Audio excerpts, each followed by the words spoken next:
sir. It's time for another edition of the Triple Threat Podcast. I'm your host, DJ Shockley. My man, Scotty D, of course.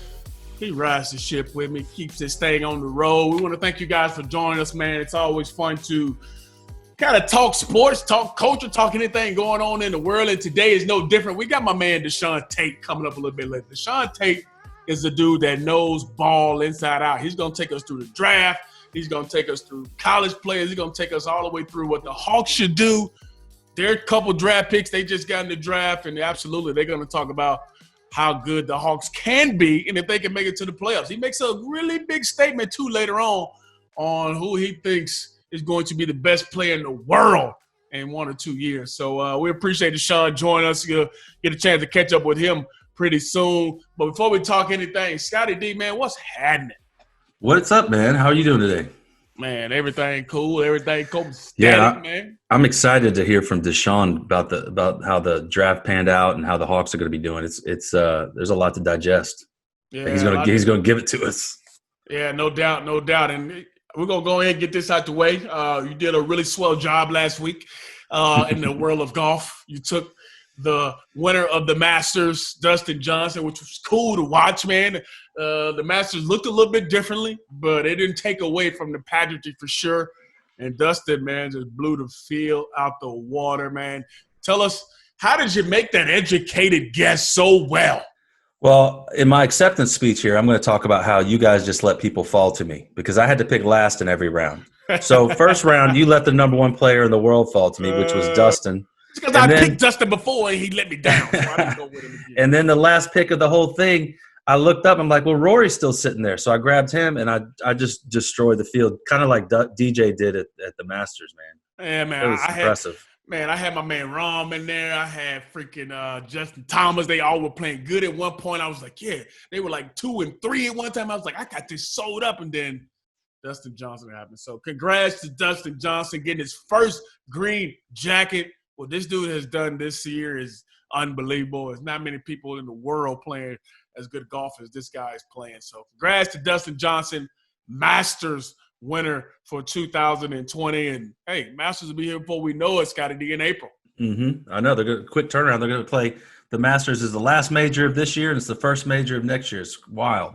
Yeah, pretty cool. Well, let's talk about some NFL stuff happening right now. Briefly, last weekend, the number one thing, we don't have to talk much about NFL, but the one thing we do have to talk about is what's happened with the Arizona Cardinals. Oh, my gosh. That catch was unreal. DeAndre Hopkins is amazing. Three dudes around him. Kyler Murray makes a guy miss at the line of scrimmage and launches one up in the air. And I love his tweet where he's talking about, hey, they hop down there somewhere, so he going to come down with it. When you saw that, did you say, oh, my God? Yes. That is one of the best catches I've ever seen. And I'm glad you mentioned Hopkins' name first because I think he deserves 75% of the credit on that because pretty much now, you're right. He did make Kyler Murray did make a man miss, but every quarterback in the NFL can make that throw, right? I mean, it's I can't. I'm just saying, but I'll be honest. QBs actually like them. Those are the throws we work on all the time when we're just playing around. We're just throwing the ball and we rolling to the left and just let it fly. Those are throws we actually work on. So for it to happen that way and him to do it within 3 dudes around him, I've seen Calvin Johnson do it. I've seen Julio do it. But to see it happen there to win a game, crazy. Yeah, I'm really stock on Kyler Murray is going through the roof right now, man. He's having a season, and he's despite being 4'10", he is doing it, man. Yeah, and another big game that we both probably were very wrong on. I'm sure a lot of people were wrong on. The Patriots beat the Ravens, and I thought that was one of the more interesting games. And I didn't see that outcome happening, but hey, man, we got to give Bill Belichick credit, man. He finds a way. This Patriots team got 2 wins in a row, regardless of the first one being versus the Jets, who they almost lost that game to. But they got 2 wins in a row. They found a way to win. Yep. And, Lamar Jackson, man, in some of these games, he struggled. In some of these losses, he struggled. I know you got some numbers to kind of back it up. Yeah. But the Patriots beating the Ravens was a big deal. Well, You're right. That's what I looked at. I'd heard people talk about the numbers he put up, but the numbers he's put up in losses are they're not good. And I think that goes. You can look at those losses, and they're all good defense. The Chiefs, the Steelers, and even the Patriots may not be having their typical defense this year, but they still got Bill Belichick game plan, right? No doubt. But I tell you what the dots that I connected actually in most of those games, especially the losses, he's leading the team in rushing, which as good as his as good as that tool is in his belt. I don't think that's what they want to be doing. They got Mark Ingram. They got J.K. Dobbins. They don't want him to be leading in rushing. And I think what happens is I think teams come in and decide they're going to stop your running backs. They're going to make Lamar Jackson run the ball. And then we'll just live with the rushes that he gets. And that's what I think is happening. They did beat the Colts, which is a good defense, but in that game he only threw for 170 yards and ran for 58. So if the Ravens want to be a Super Bowl contender, get back to go deep in the playoffs, you're absolutely right, Scotty. Lamar got to play better. He has to be able to throw the football down the field and use that as a threat. Everybody knows what he can do when he takes it off and run with it, but he has to be a threat with his arm. Until then, the Ravens will continue to lose those big games. So I'm with you, man. Other big games, you got Cardinals and Seahawks Thursday night football. Big time ball game. We just talked about the Cardinals and their big win. Seattle has kind of struggled a little bit. Russ has turned the ball over a lot in the last few ball games, but all those guys are really tied up in that NFC West. So it's going to be interesting. Cardinals Seahawks on Thursday night. Who you got on that one? Oh, I think in a it's so hard. I wish there were fans. If there were fans, I'd pick Seahawks for sure. But man, I think this is the best division in football.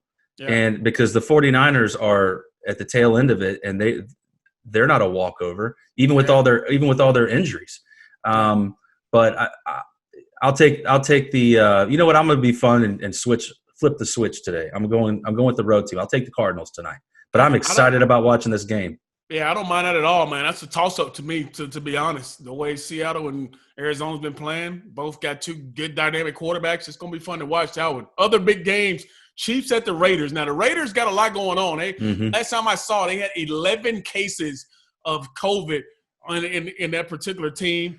The Chiefs have some extra motivation, as the last time they played in Kansas City, they say the Raiders had a victory lap around the stadium. So Chiefs are using that as maybe motivation in this ball game. So, and the only loss for the Chiefs, the Raiders. So we'll see how that game shakes out. Another big ball game here for Falcons fans and Saints fans is Falcons at Saints. Drew Brees, we know, had a collapsed lung, had some ribs that were messed up. So he possibly won't be in this ball game. You get Jameis Winston in this ball game and Taysom Hill. Which Jameis Winston do we see? Is it the 30 interception Jameis Winston, or the guy that can put up 5,000 yards and play really good football from the quarterback spot? Scotty D, if you had to take a pick on this one, first off, do you think the Falcons can go into New Orleans and win this ball game? And second, which Jameis Winston are you going to see? Well, I definitely think the Falcons can go in. What I'm concerned about is that Jameis Winston kills the Falcons. He does play good, for sure. As a former Falcons fan, when the what do you mean former? I told you I quit them weeks ago, man. Bro, you can't quit. They can earn me back. They can earn me back, but I quit them. I quit them at like week 3. You gotta chill. You can't be quitting folks like that, bro, just because they got a couple losses. What? Well, this is a whole different discussion we're going down. But what I will say, I watched Winston come up here. I watched the Falcons go down there with just subpar Bucs teams and beat the Falcons because he just go off on the Falcons. So I'm gonna pick another road team. I'm gonna say Falcons gonna win, and I think that Winston is gonna put up yards because he's got good receivers just like he did in Tampa Bay. But I think he's gonna put up some yards. But I'm gonna call 2 picks. Okay. Here's one thing though. They got to make sure they know where Alvin Kamara is, because you got a guy this guy's got 11 touchdowns on the season, and the team has 30. He's my favorite. Has 1,300 yards, and the team has 3,000. Like, he is a big part of what they do on their team. And the Falcons, I put that on Deion Jones. He's always played well. Alvin Kamara hasn't had really good ball games versus the Falcons. So we'll see what happens in that one, man. That's a big ball game for the Falcons because they're trying to climb back into that NFC. And if it starts with these division games, they got the Saints, then they got the Raiders, then they got the Saints again, and then you got two at the end versus the Bucs and the Chargers mixed in as well. So you got some games in division that can make some noise for the Falcons. Other big games, Titans and Ravens and Packers at Colts. So it should be an exciting weekend in the National Football League. There's a lot of big games to tune in to this weekend. College football, obviously the big story has been the last couple of weeks how many teams have been out with COVID issues. I think 3 weeks ago they had 10 cancellations of games. Last week was 9 cancellations of games. I think there's around 8 this week. So you got to keep watching that. All right, Indiana stays undefeated. They got a big matchup versus Ohio State. Can Indiana make some noise? Can they really, give Ohio State a run for their money? Well, I picked no. I say no, but it's going to be interesting to see how legit they are. Last week they won, and they didn't score in the second half, and that concerns me a little bit. Like I'd like to know kind of what happened there. Now that they blanked. I can't remember who they're playing now, but they blanked them. They didn't. But the fact that they were up, I think 17-0 at half, and then they didn't score again. That's a little concerning. You're not going to be able to do that against Ohio State because Ohio State's going to put up. I just don't know that Indiana can win a track meet with them. But we'll see how legit their defense is, right? Yeah, no doubt. So other big games coming up. You got Miami, who survived a really close one last week. De'Aaron King continued to put that team on his back. Florida, and what's interesting is Kyle Trask, man. I think he is starting to make his way up that Heisman Trophy list. A lot of people are watching what he's doing, putting up 5-6 touchdowns every single week he steps onto the field. I think he's at like 28 right now, which is better than Tua and Burrow through this time last year.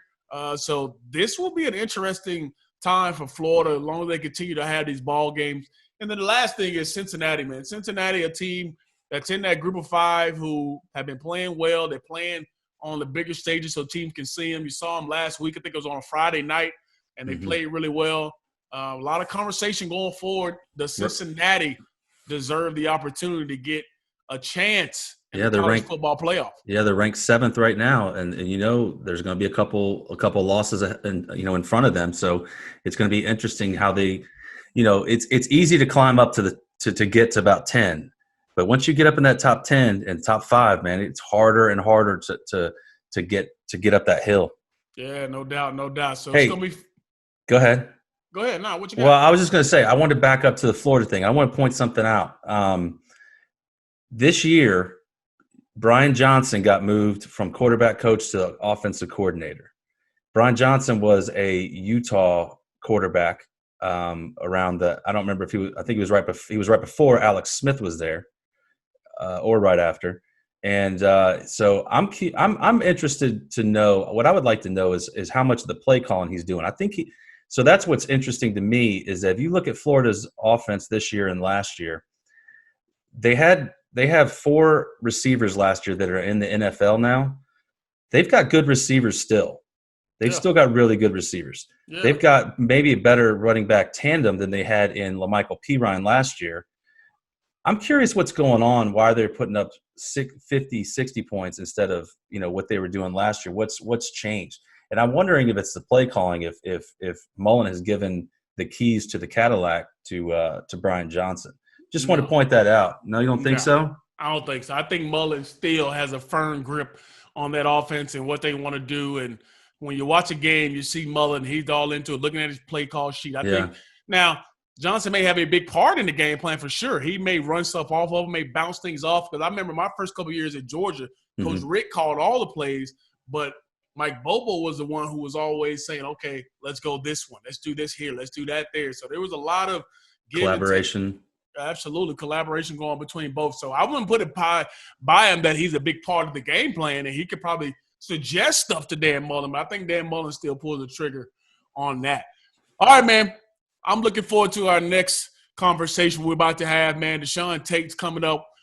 Reason why we haven't talked any NBA, any draft, because he is about to give us everything we need to know on the draft coming up next. DeShaun Tate, major contributor at 92.9 The Game, but we'll talk to him next on the Triple Threat Podcast.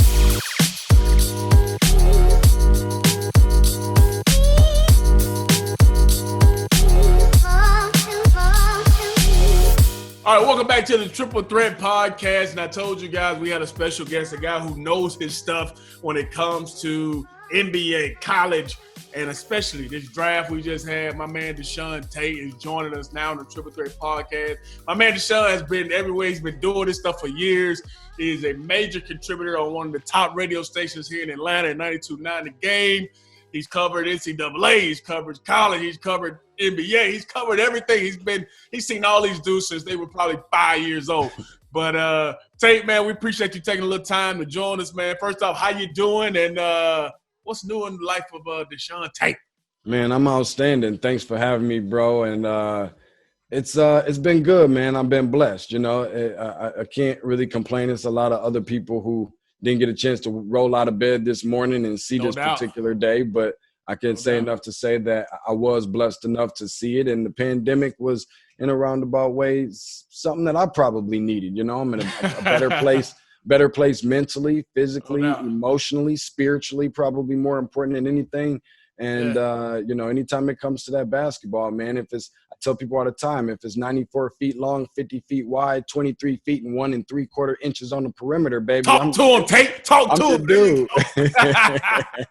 I like it. Now, other things that's doing well, people, if you're not watching it right now, I'm going to tell you, my man Tate's got one of the best beards going around right now. So, obviously, the pandemic has done the beard really well. I mean, what's the deal? I mean, you got to deal with the beard company or what? Because that thing look real crispy. Nah, bro, I've been trying to tighten it up, man. Hey, listen, let me tell you something. Them days of going to the barber shop for me is over. It's so confusing because there was a point in time in my life. See, I used to have the long cornrows all the way down to the shoulder blades, but I couldn't grow it on the face. It's the way the world works. Now you can grow it on the face, but you can't grow it on the top. I don't know what's going on, but I'm still I'll put it to you like this.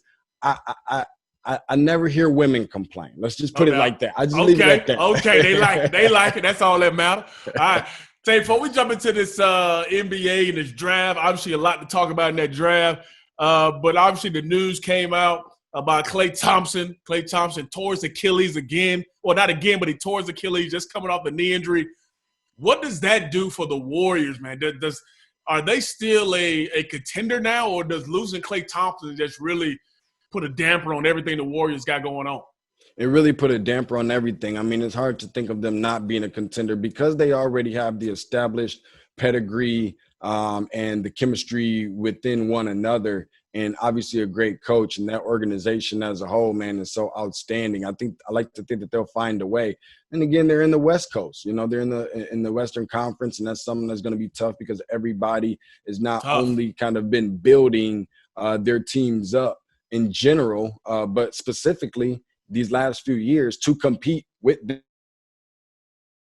them and for them. So there ain't going to be nobody that's going to be feeling bad for them or anything like that by any means, but it's definitely a detrimental asset for what they're trying to accomplish. Somebody like Klay Thompson, man, and just to think, like, I mean, they just picked up James Wiseman, number 2 pick in the draft on last night, and that's a big. They're still going to need some guys that can put the ball in the hole. Steph Curry is not one that can do it all by himself. This ain't Davidson. This is the NBA. You know, it's something a little bit different, and especially considering the fact that Draymond Green hasn't panned out to be the offensive player that a lot of people have kind of labeled him to be. He's going to have to, you know, kind of. Tate, are you talking about a Michigan State guy? Well, I know you just didn't talk about a Michigan State guy like that. Look, man, listen. 5 minutes in, you're lucky for it to have taken that long.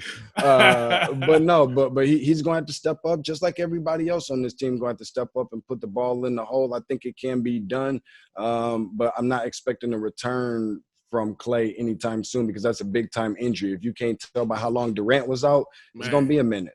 Man, that's tough. I mean, all you hear is this dude been battling back, been trying to get back ready to go for the season, and then now have this as the season's like, 30-some-odd days away from starting up, man. And I know everybody's looking forward to seeing the Warriors get back into it. So it's tough to see Klay go down. Let's jump into the draft, man. First pick, My Georgia boy, Anthony Edwards, goes to Minnesota. First off, I hear a lot of people saying this was not like the sexy draft. Didn't have a number one guy that was really like a Zion for, a couple of years ago. But was he deserving of this number one overall pick? And what are your thoughts on Anthony Edwards going number one and how his game translates to the next level? I think that he was deserving from a standpoint of, he was a guy that we had the opportunity to see, and it was the closest thing to us being able to see in college. James Wiseman only played 3 games in college. LaMelo Ball was on the other side of the world, for crying out loud. So when you start talking about Anthony Edwards, he played at Georgia. Now, you can call it whatever you want, and I'm not here to throw no shots or no stones or digs a little bit, but it is Georgia basketball. And that was one of the things I was impressed by because he decided to stay home. The city of Atlanta and the surrounding areas, suburban Atlanta, so much talent comes out of here. It's probably the biggest and the best hotbed for high school basketball, but guys take their talents and they act like LeBron James. They go and take them other places. He said, I want to stay right here at home in Athens, and I want to put Georgia on the map. He did exactly that. He had some really, really outstanding games. There was some that were so-so, and I understand or overstand that there's going to be some red flags a little bit on getting him to buy in on the defensive side of the ball and maybe some maturity issues or what have you. But let me tell you something real quick, Shock.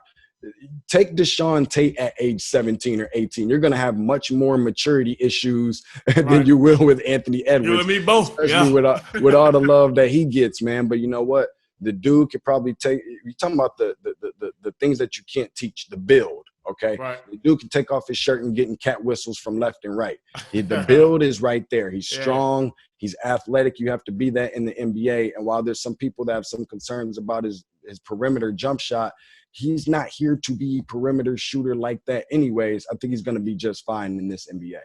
I like that, man. I'm looking forward to seeing what he can do on the next level. I obviously heard about him for a long time as he made his way down in Athens and, kind of held that team, put that team on his back. You talked about James Wiseman at that number 2 spot, big, long guy who we know came from Memphis, has that pedigree, been with Penny Hardaway for numerous amount of years.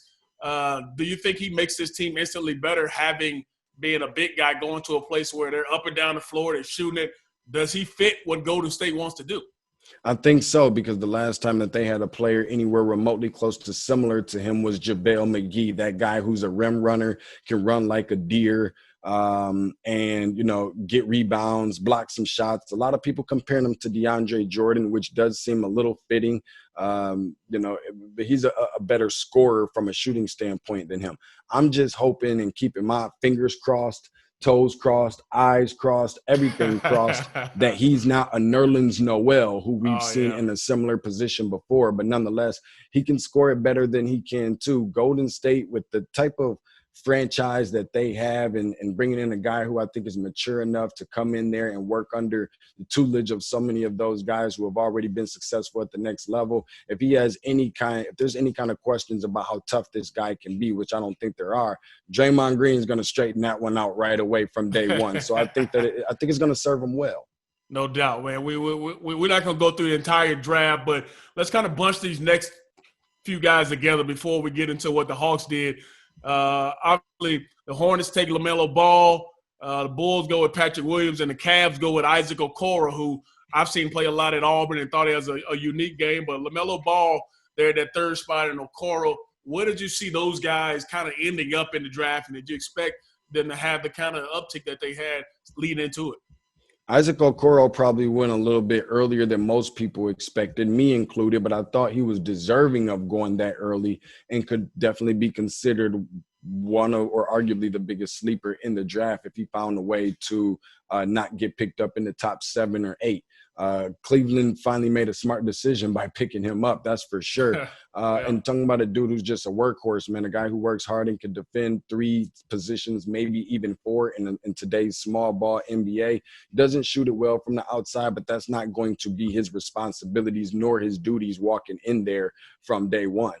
So I love everything about him. He knows who he is, and he's a good kid. I'm not just saying that, we like to throw those words around, good kid and this and that. He's really a good kid. When it comes to LaMelo Ball, I scratch my head a little bit. I think there are some concerns, and for a guy who also has the build. We talked about Anthony Edwards' build. This guy has some stuff that you can't teach too. The wingspan, the things that come along with being a ball, the court vision, and just the length and things like that. Kind of a spotty shooter, if you will, questionable shot selection sometimes and things like that. But nonetheless, it'll be interesting to see exactly what happens. A lot of people feel like him coming in would be a good way to kind of sell some tickets, but you're not putting butts in seats right now to be able to sell tickets. I hope that he's okay, because I don't want to hear excuses out of people who feel like he should have been picked in the top 3. But you know what? He light-skinned and I can roll with it, man. So we go with that. Listen, when you light-skinned, you can say stuff like that, Shock. No doubt. I ain't got no problem. My wife light-skinned, so I let that fly a little bit sometimes here and there. Well, let's talk about the home team, man. And you're an Atlanta guy now. Forgetting about you being, Lansing, Michigan, all that stuff. You've been here for a long time. I done known you for a long time. So 15 years. So that means you are a Atlanta dude now, 15 years. So let's talk about these Hawks, man. Before we talk about what this team needs to do and all the things around this ball club, let's talk about their pick. They go and get Onyeka Okongwu. Did I say that right? Onyeka Okongwu with the number 6 pick. Give the people a little glimpse of who this guy is and what to expect from him coming into Atlanta.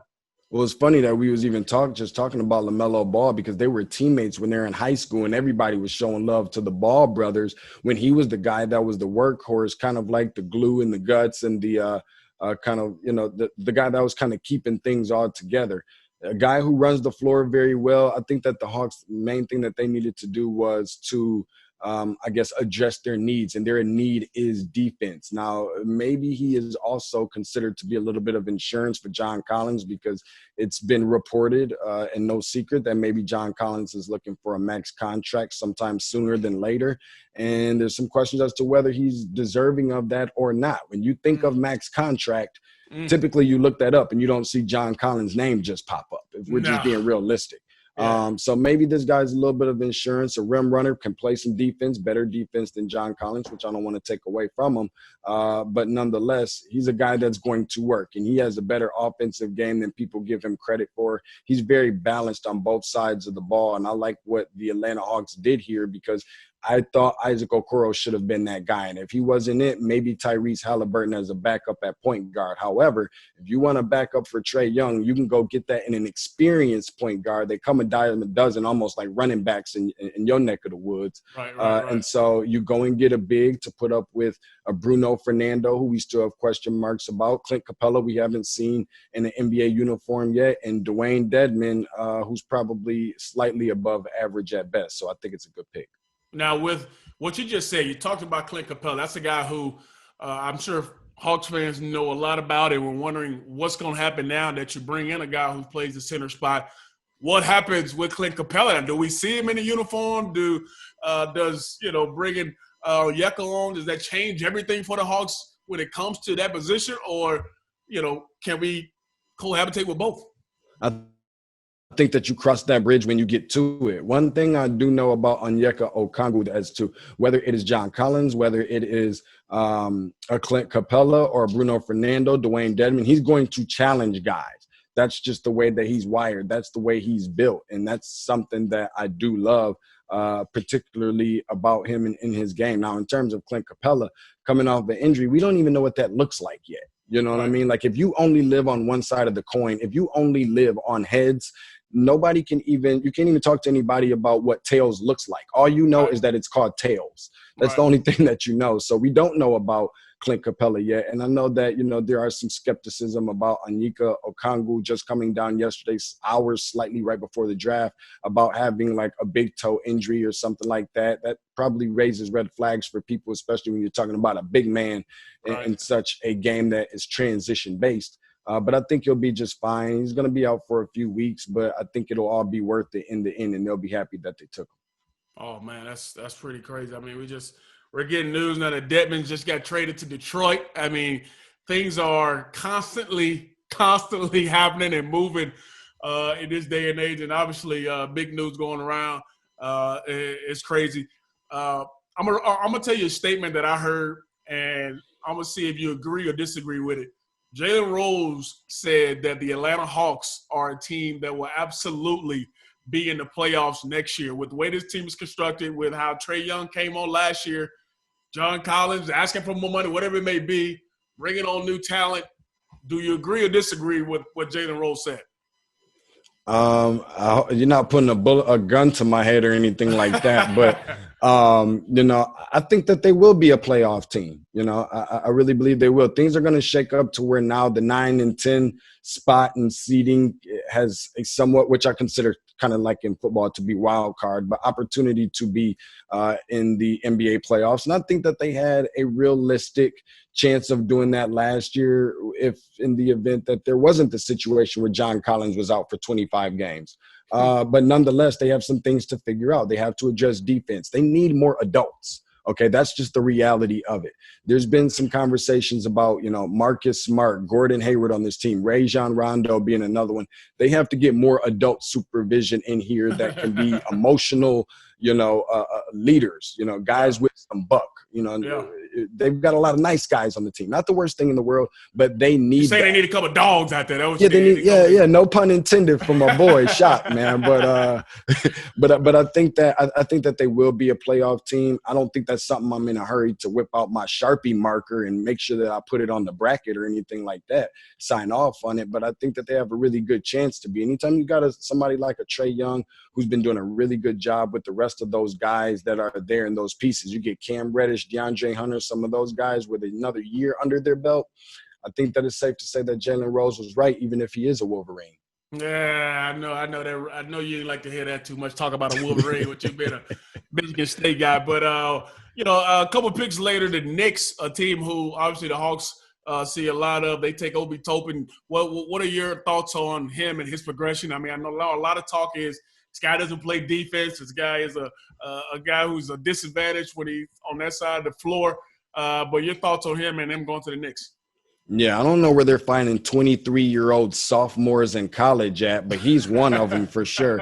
A guy who, does have some question marks about him defensively, occasionally rebounding, definitely rim protection being another one. But when you start talking about athleticism and maturity, he's mature enough to be able to play in this league. I don't think there's any question marks about him there.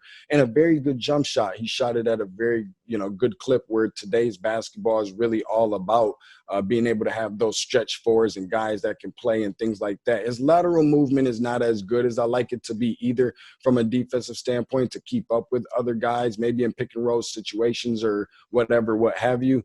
But we can say that about every single guy, every 60 of them whose name was called on yesterday. There will be times when there won't be leak outs. Every time you've seen Obi Toppin this past year play and now leading up to the draft where you see these highlights of him dunking it, he was always in fast break situation with everybody else on the opposite end of the court. I don't know if that's cherry picking. I don't know if he's just finding a way to leak out one way or another, but that's not going to fly here in the NBA. Again, no pun intended because he's a Dayton Flyer. But going to New York, man, I tell you what, if he's not on his game, that fan base is going to run him right out of the door. But, of course, I'm keeping my fingers crossed for him. All right, man. In the second round, the Hawks went and got Skylar Mays, guy, shooting guard from LSU.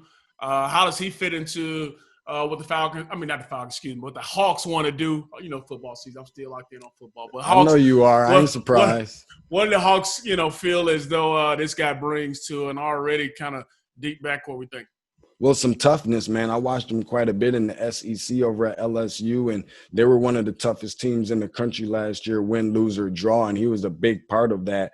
Maybe not necessarily the guy that got as much publicity or attention as I think a lot of times he could have deserved, but for a guy who can shoot it as well as he can, I'm not going to go all out and call him a shooter, but he can shoot it. He's not a guy you're going to keep on having to run out there at him and try and close out on him. After so many of those, you're going to have to put a body on this dude. And speaking of body, he has one of the good ones as well. He can maybe shed a couple pounds, got a little baby fat up under there, but he's also not a guy that you want to shed too much because you want him to have a little bit of that.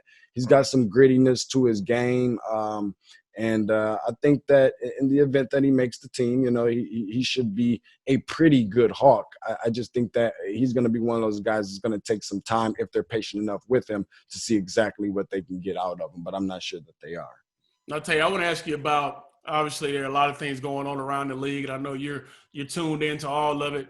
Early this week, and while we're taping this, none of this has happened yet, but while early in the week, you hear James Harden turn down 50 M's for a year he wants to go to the Nets. Do you think it happens? Do you think he goes to the Nets, or you think he plays this season in Houston? And if he goes to the Nets, are they an automatic they're going to be playing for a championship?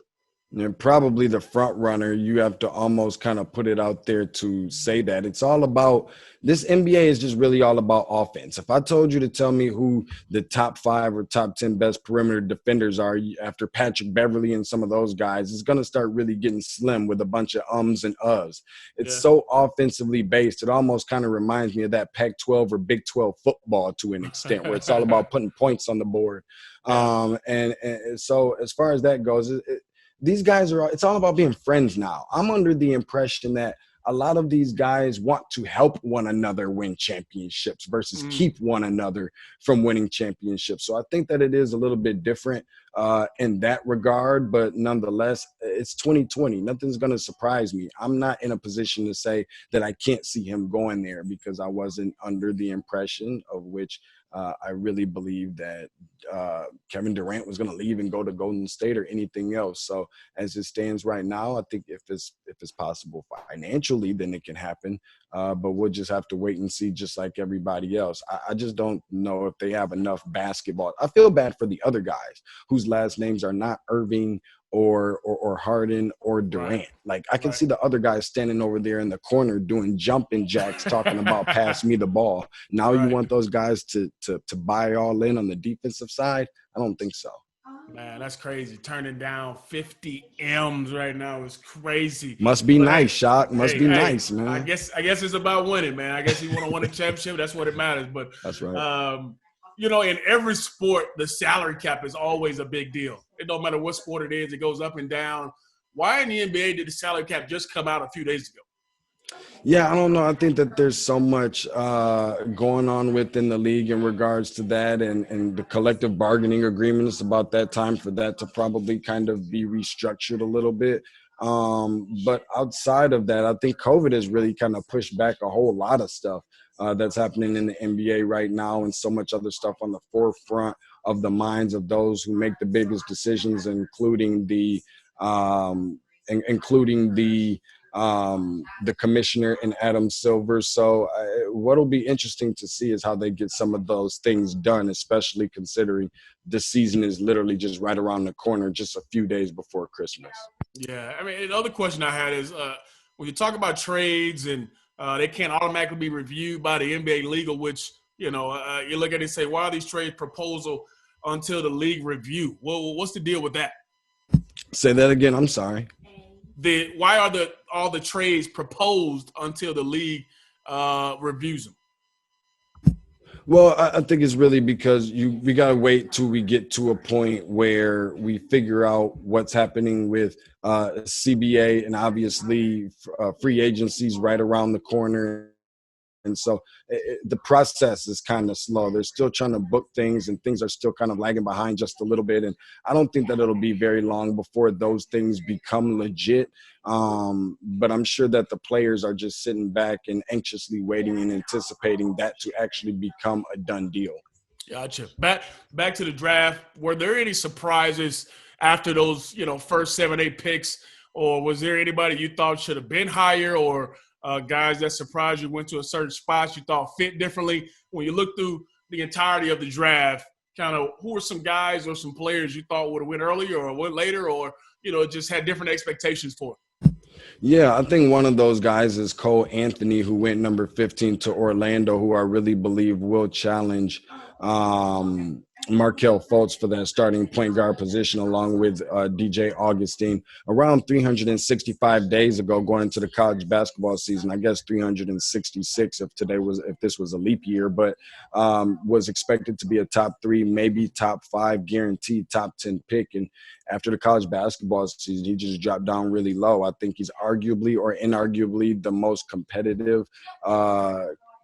competitive player in this draft, definitely from a guard standpoint. Reminds me a lot of something like a Colin Sexton, who I'm sure you're familiar with out of this Atlanta area, and or Austin Rivers, a little bit similar to having that kind of career. So he's one of those guys. Tyrese Halliburton got taken at 12, which I think easily could have been a top 5, guaranteed top 7 if it was me type of pick. And then Kyra Lewis from Alabama, who is I think mathematically the youngest player in this NBA draft, is a absolute scoring machine. I think he's going to make some people pay between him and Halliburton for not taking them a little bit earlier. Sadiq Bey, who dropped all the way down to number 19 to Detroit, is a guy that's kind of like a Swiss Army knife, kind of a do-it-all type of player. Maybe doesn't do anything great, but does a lot of things very well. And sometimes that's better than being in a situation where you're kind of a one-trick pony or one-dimensional. And if that's not working out for you on that night, if you're a jump shooter and all you can do is shoot, but you're not shooting very well, then it's kind of like, hey, come sit down next to me.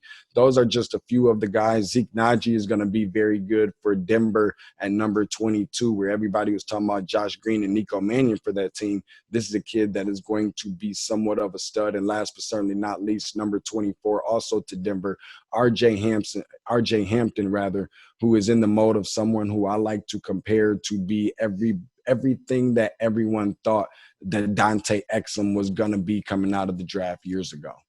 I would love to hear your comparison with the two Ball brothers. Obviously, there's a lot to talk about, and their dad was one of those guys who we saw all over the place when Lonzo came out and was very vocal. But now you got two guys who you got them in the top 5, both in the NBA now. How do you compare or how do you contrast LaMelo as to Lonzo, and who you think will have probably the better career when it's all said and done?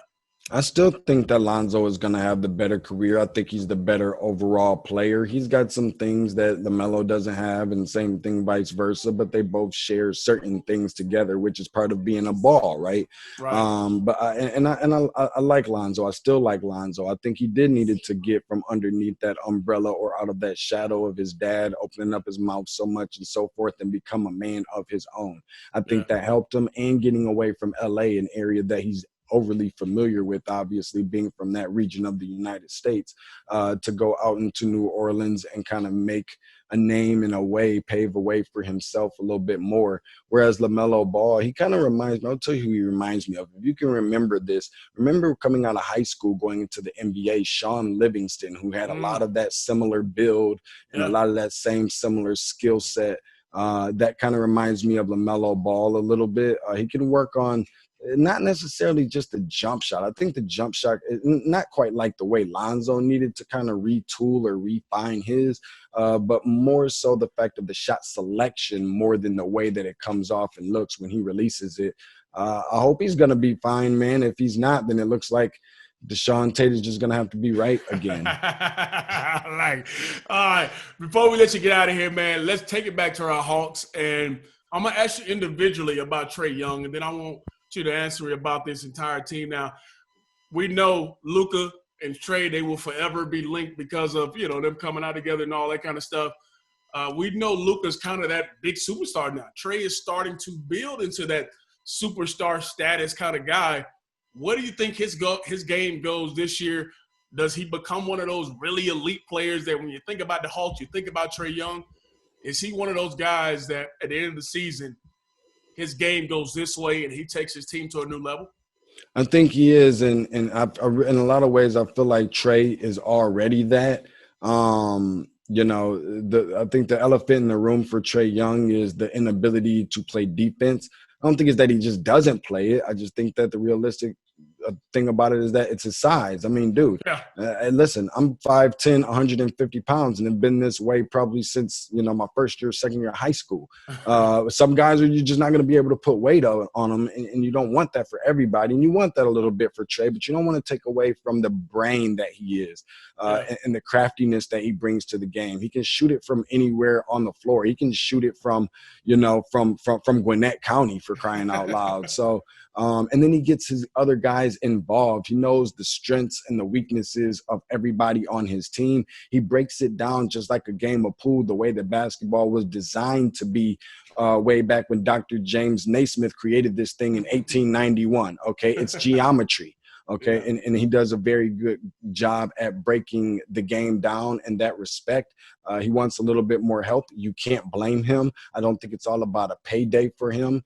He does want to win a championship. He's obviously very competitive, and I like what he brings to the game. As far as Luka goes, I really believe that it won't be very long. Maybe a year might be considered premature. 2 years is most realistic. That he'll be the best player in the NBA, and that's just the reality of what it is. But you talked about them being paired together and things like that. I see it like this. Everybody's going to say how messed up the Hawks did in the draft in comparison, not taking Luka or whatever else, what have you. Let's look at it like this, okay? Let me see if I can explain this in a way that I know you'll understand it. The Texans picked Deshaun Watson. Okay. Now, they could have had Patrick Mahomes. Now, because Patrick Mahomes clearly appears to be the better player or whatever, okay, and having a better career so far or whatever, that doesn't mean that Deshaun Watson, who has a really awesome first name, by the way, that doesn't mean that he's a bum. You know what I mean? That just means that he's not this guy. When you start looking at the way that Luka elevated his game, well, Trey did the exact same thing. He's averaging 30 points and over 10 assists at this point. He elevated his game just as much as anybody else in this league. Love that, man. That's a great take. That's well said and well put. The last part of it is, what does this Hawks team look like in the East? Is it a team that is going to be middle of the road or going to be, getting in the 7th, 8th seed? How do they compare going into the East, and where do you think they stand when the season ends? I think that they stand as a competitive team. I think that if not nothing else, they're going to be competitive, and people need to appreciate that. They're not going to go undefeated or anything crazy like you're going to hear a lot of intoxicated Hawks fans say. And they're not going to be as bad as they were last year. They're going to learn some lessons. They're going to grow up a little bit. And we have to remember, this is just another year under the belt of the head coach in Lloyd Pierce, and he knows that he's got to get it done sometime relatively soon. And I think that they will take significant leaps and steps in the right direction. Will that be enough to make the playoffs or whatever, what have you? That's something that we don't know, but that I'm feeling very optimistic and very positive about where they could end up landing. I think for right now, their goal needs to obviously be playoffs and at bare minimum an 8th spot. If I'm them, I'm maybe trying to shoot for 7 or higher just because I want to show to people that it was not a fluke. And had this been last year, a lot of people would have been paying a lot more attention to us a lot more sooner. Awesome, man. Well, Tate, man, you always been a A1 solid dude with me, man. We appreciate you coming on here, dropping some jewels to all the people, I'm sure. Great insight, man. Forever I've known you, always had great insight and know the game of basketball like nobody else. So, man, we appreciate you, man. Tell people where they can follow you, where they can find you, and, get more of this great insight.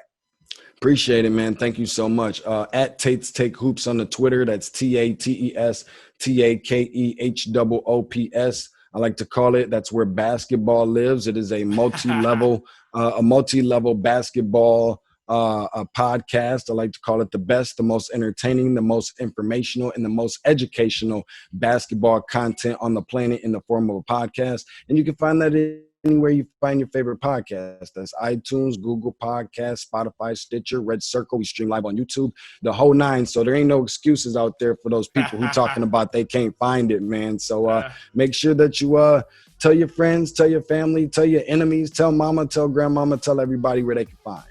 Tate, appreciate you, man. It's been fun. It's been a pleasure, man. I'm sure people going to get tons of info out of all this. Even if you're not a Hawks fan, you got everything else. You kind of chopped up with us. So we appreciate you joining the Triple Threat Podcast today, man. Been cool to have you. Always good to catch up with you. Take care, man. Stay safe, bro. Will do. Thank you, Shock.